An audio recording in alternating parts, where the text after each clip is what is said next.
Bismillahirrahmanirrahim. Assalamualaikum warahmatullahi wabarakatuh. Teman-teman sekalian, alhamdulillah kita ketemu lagi dalam program Booster Ramadan menjelang waktu berbuka puasa. Hari ini kita pengen bahas tentang keutamaan membaca Al-Quran atau tilawah Al-Quran atau tartil Al-Quran atau tadarusan kalau dalam bahasa tradisi kita di Indonesia. Ada banyak sekali ayat-ayat Al-Quran dan hadis-hadis Rasulullah SAW tentang keutamaan membaca Al-Quran.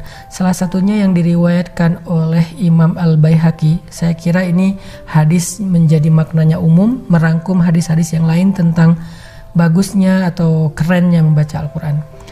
Rasulullah SAW bersabda, "Afdalu ibadati ummati qiraatul Quran." Sebaik-baik ibadah umatku itu adalah membaca Al-Quran.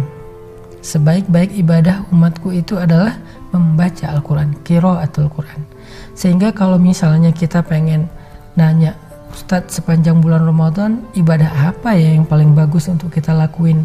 Nah, jawabannya kata Nabi, tanya aja ke Rasulullah, ya Rasulullah, ibadah apa yang paling utama? Kata Nabi, sebaik-baik ibadah umatku adalah membaca Al-Quran. Kenapa membaca Al-Quran ini disebut sebagai sebaik-baik ibadah sih? Satu, karena kata Nabi, setiap hurufnya bernilai 10 kebaikan. Jadi kalau kita baca Alif Lam Mim, kita udah dapat 10 kebaikan kali 3, karena 3 huruf, berarti 30 kebaikan. Satu kebaikan itu adalah kenikmatan dalam hidup kita. Bisa hubungan dengan pasangan yang harmonis, 1. Bisa rezeki yang halal, 2. Bisa kesehatan, 3. Bisa kebahagiaan, 4. Bisa diberikan keturunan yang soleh-solehah, 5. Bisa diberikan tetangga yang baik dan pengertian, 6. Bisa diberikan bos atau atasan yang baik, 7. Bisa diberikan ilmu yang bermanfaat, 8. Dan banyak lagi, 1 huruf, 10 kebaikan dalam hidup. Kalau kita baca Alif Lam Mim, berarti 30 kebaikan dalam hidup. Hitung coba, 30 ini apa aja ya? Coba hitung 30, kita ngitung aja gak sanggup.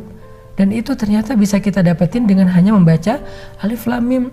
Tapi jangan menjadi orang yang terlalu qanaah ya, yang udahlah satu hari saya cuma butuh 10 aja, akhirnya nun, udah beres.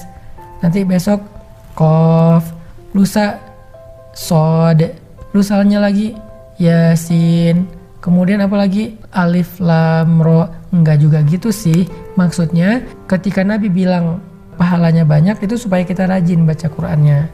Kita baca 1 hari 1 lembar, 2 lembar, 3 lembar, idealnya 1 juz. Apalagi ini bulan Ramadan. Sehingga para ulama mengatakan, Imam Al-Bukhari mengkhatamkan Al-Quran di bulan Ramadan sebanyak 60 kali khatam. Sehari 2 kali khatam. Dan para sahabat banyak yang mengkhatamkan Al-Quran 3 hari sekali. Abdullah ibnu Mas'ud mengkhatamkan Al-Quran pengennya setiap hari. Tetapi kata Nabi, karena dia harus mentadaburi, maka 3 hari sekali khatam, 3 hari sekali khatam. Sehingga selama bulan Ramadan 10 kali khatam Al-Quran.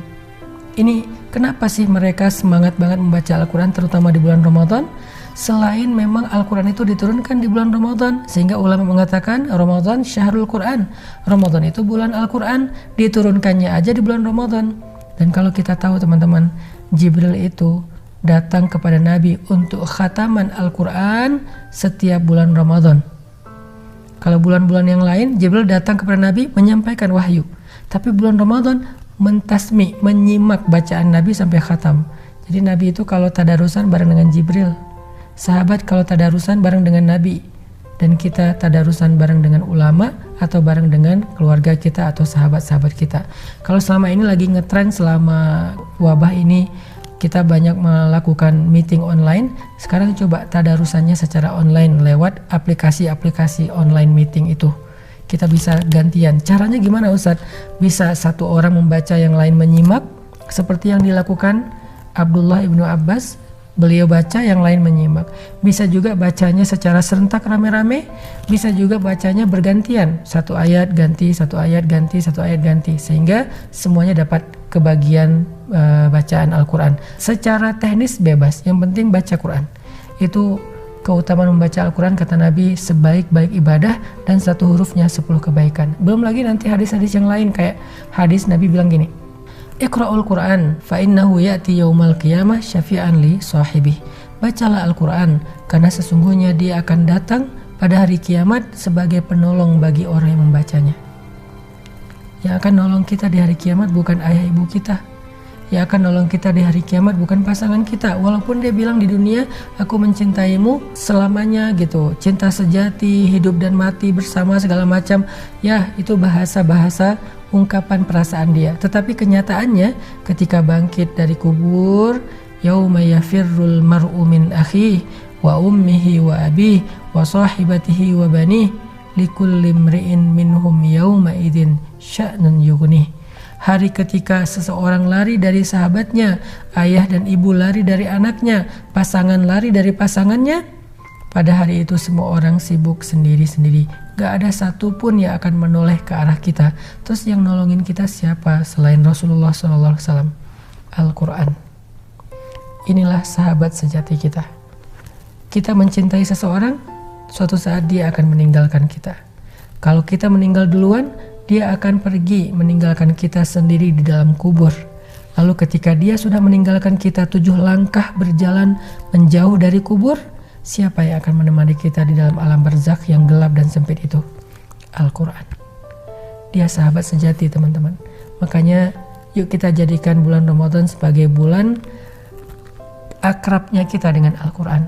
Dia yang akan menemani kita di dunia, memberi kita kebaikan-kebaikan sepanjang hidup.